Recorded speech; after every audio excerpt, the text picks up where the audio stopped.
baru 2 putaran, Mbak. 1 putaran lagi aja deh, tanggung. Tapi aku nggak janji ya, bisa ngajarin kamu bikin brownies.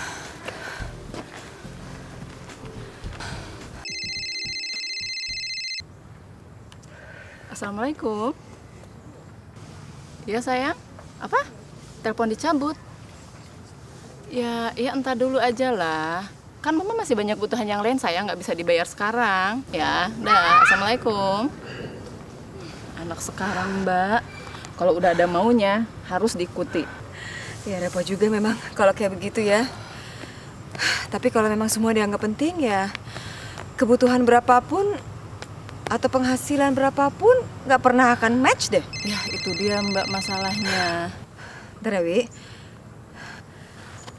Waalaikumsalam. Mas Eko. Ensiklopedia Islam. Iya. Nanti biar aku siapin ya. Waalaikumsalam. Wi, bener-bener rezeki kamu, Wi. Rezeki? Rezeki apa sih, Mbak? Mas Eko, yang teman suamiku konsultan keuangan itu, dia mau mampir ke rumah, mau ngambil buku. Kebetulan tuh kalau memang dia ada waktu, kamu bisa konsultasi sama dia. Mau ya? Mbak, bikin browniesnya jadi kan? Iyalah, tetap kan bahan-bahannya udah aku beli, semuanya udah aku siapin. Yaudah, cepetan deh kita pulang. Oke. Supaya nggak lengket. Iya. Udah deh.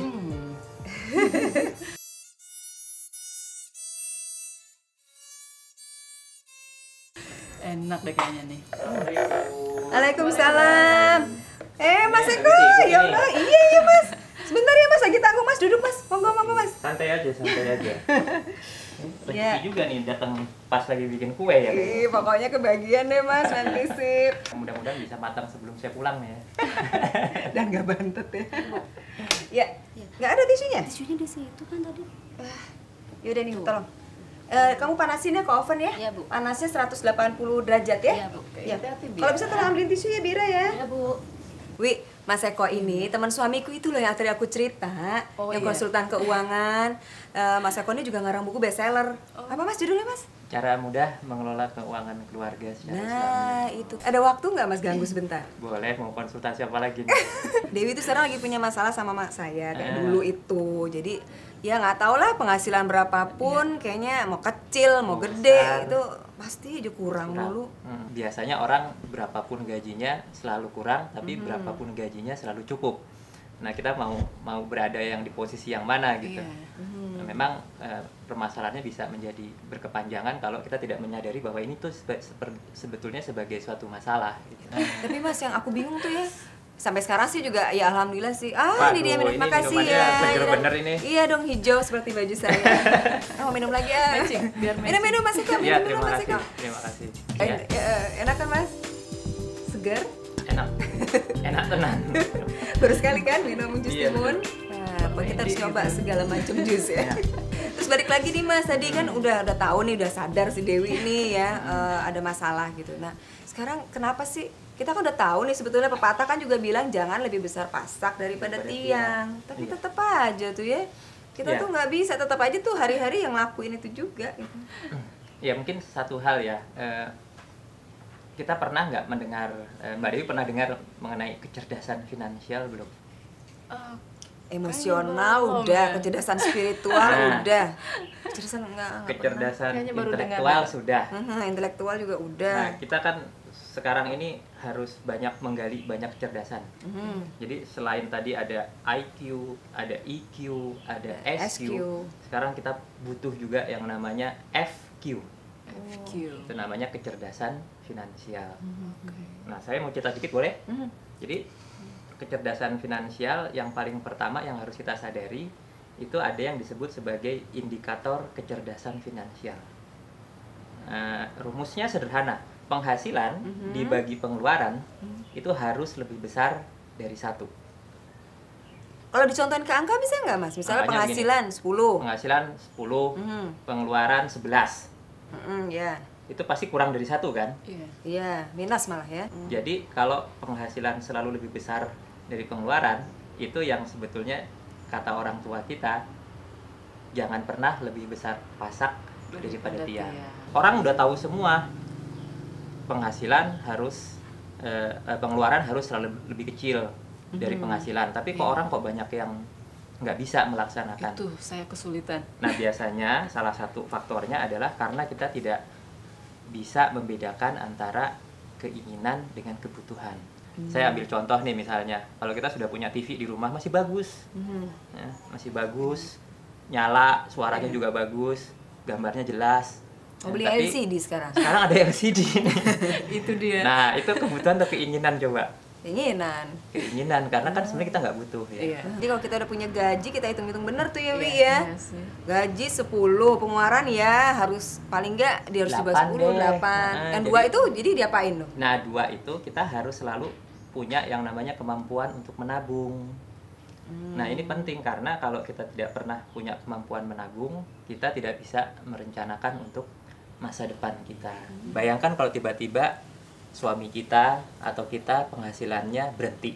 Entah itu di PHK Iya. atau kita kehilangan pekerjaan.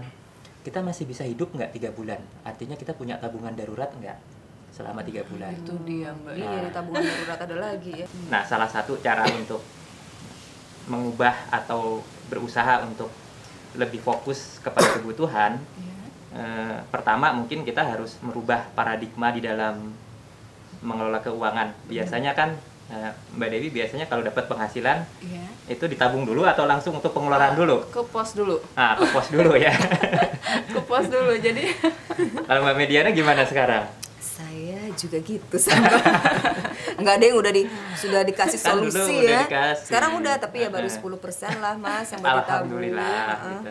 iya. Nah, jadi paradigma yang harus dilakukan, yang harus dirubah. Betul. Kalau kita terima penghasilan, itu kita niatkan 10% lah misalnya. Kita start dengan 10% sebagai tabungan. Jadi menabung itu jangan di belakang. Harus Setelah, didahulukan setelah jadinya. udah Setelah keluar, dikeluarkan, ya. cari ada Oh, sisanya gitu. gitu. Jadi tabungan itu di depan. Iya. Ya, jadi kalau tadi penghasilan 100, kita tabung 10, tapi jangan lupa bayar zakat ya. Jadi bayar zakat pasti. dulu, baru jatah pengeluaran itu sudah kita pastikan di depan. Mas tadi kan sempat ngomong tabungan darurat. Sama nggak sih Mas sama pos tabungan yang tadi Mas bilang kita keluarkan 10% dari penghasilan gitu? Iya. Ya, jadi kalau kita belum punya tabungan darurat ya, Mbak Mediana ya. Kalau kita sudah bisa mengeluarkan katakanlah 10% setiap bulan, nah yang 10% itu dialokasikan untuk membentuk yang namanya tabungan darurat. Itu Gitu. dikumpulkannya selama hampir 1 tahun juga ya? Iya, karena 10 bulan paling nggak. tabungan darurat itu idealnya ada yang bilang 12 bulan pengeluaran. Artinya kalau kita kehilangan pekerjaan, kita dapur masih ngebul tuh 12 bulan sambil kita menunggu mencari pekerjaan yang baru, penghasilan yang baru. Makanya nanti ada perlu asuransi dan macam-macam. Sebaiknya Iya. membuat 2 tabungan. Mm-mm. Kalau Tabungan mampu biasa kali sama ya. tabungan Kalau- darurat gitu. Ya memang harus dibedakan. Jadi paling tidak ya untuk mengelola keuangan di rumah itu satu kita punya rekening operasional. Jadi kalau terima penghasilan, Iya. ya terima penghasilan setelah tadi dikurangin tabungannya kalau belum ada tabungan darurat, kita harus punya rekening tabungan darurat nih. Nah, tabungan berikutnya itu nanti kita untuk investasi dan kebutuhan masa depan yang lainnya. Tapi tabungan darurat ini sudah punya dulu. Gini nih Mas, saya kan sudah ada pos-posnya tertentu untuk itu semua. Tetapi mungkin ada skala yang harus lebih diprioritaskan lagi gitu loh Mas. Harus lebih dipilah-pilah lagi mana Ya. yang lebih prioritas itu Mas. Ya, memang kalau kita sudah menentukan pos-pos itu sudah bagus. Iya. Ya, cuman memang harus diusahakan juga, jangan semua pos dianggap penting. Iya.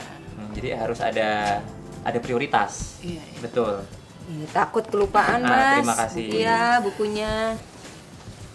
Mas Eko, perencanaan pengaturan keluarga ini dari sisi Islam ada aturannya juga? Dalam Al-Qur'an sebenarnya banyak, Mbak, beberapa ayat-ayat Quran maupun hadis ya. Saya teringat satu ayat Quran tentang cerita Nabi Yusuf. Ya, Nabi Yusuf itu pernah ditanya mengenai tabir mimpi tentang 7 ekor sapi betina yang gemuk-gemuk itu dimakan oleh 7 sapi betina yang kurus-kurus. Ya, dan arti dari tabir mimpi itu adalah kalau kita menanam gandum, ya, itu jangan dihabiskan semuanya, tapi sisakan ya, gandum-gandum untuk kebutuhan di masa datang yang mungkin akan menjadi tahun-tahun sulit. Paling tidak itu akan menjadi motivasi kita ya, untuk bagaimana kita mengelola keuangan di dalam keluarga kita. Wah, ini baunya sudah makin harum nih, Mami Diana. Ya Allah. Aduh jadi Gosong, malu. jangan-jangan nih.